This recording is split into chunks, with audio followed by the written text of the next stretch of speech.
Hey everybody, so we're just going to look at some more time zone related problems, and we're going to start out by looking at this one. So we're asked to determine the time in the following locations if it's 2 p.m. in Greenwich. So we can remember, if we remember that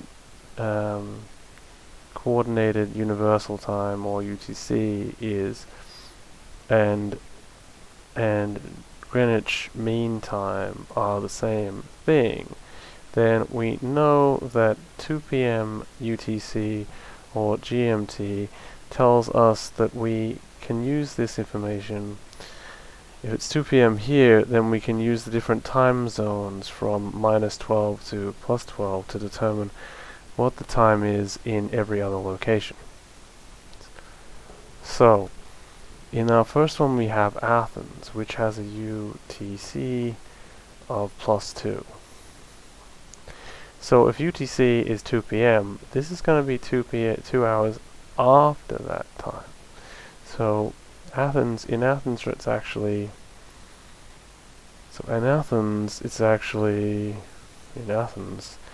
it is 4 p.m.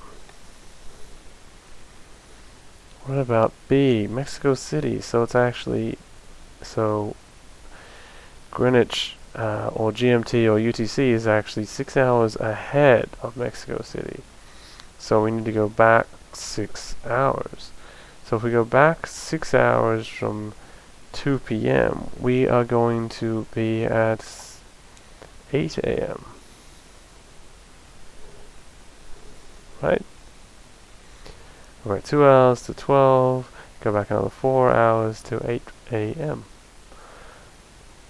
C, we have Singapore, which is UTC +8, so it is 8 hours after GMT time or UTC time. So we add 8 hours to 2 p.m. and we should get 10 p.m. Okay, so what have we got now? We've got D. D is Santiago. Santiago is EST -4. So we have -4. So we're going to be 4 hours earlier than 2 p.m., which means we are at 10 a.m.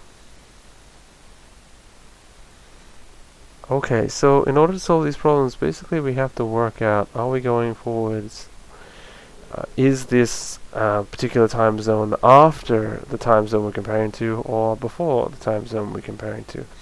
And this will always be indicated by which time zones they are and where we're comparing them to.